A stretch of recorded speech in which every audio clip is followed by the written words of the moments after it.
যার কাছে ধৈর্য নাই, সহ্য নাই, মেনে নেওয়া নাই, মানিয়ে নেওয়া নাই, তার কাছে কখনো নিয়ামত আসবে না।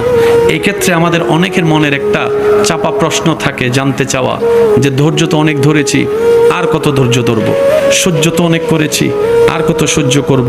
হাজার দিকে উত্তর না গিয়ে একটা উত্তর দেওয়ার চেষ্টা করি, মাথায় এবং মনে বসিয়ে রাখবেন যদি ভালো লাগে। ধৈর্য ততক্ষণ ধরবো যতক্ষণ আমাদের রব খুশি না হয়। সুবহানাল্লাহ। যতক্ষণ রব খুশি না হবে ততক্ষণ ধৈর্য, ততদিন ধৈর্য, তত মাস ধৈর্য, তত বছর ধৈর্য। কারণ আল্লাহ তাআলা জানেন কখন নিয়ামত দিলে আমাদের জন্য ভালো হবে, এটা আল্লাহই ভালো জানে। ওই হুকুম আসা পর্যন্ত অপেক্ষা করতে হবে, এটার নামই ধৈর্য। কোনো হা হুতাশ করা যাবে, আফসোস করা যাবে? আল্লাহ দিল আলহামদুলিল্লাহ, না দিল আলহামদুলিল্লাহ। সুখ আপনাকে খুঁজতে হবে না, দেখবেন সুখ আপনার ঘরে নিজে থেকে চলে আসবে। বলেন সুবহান।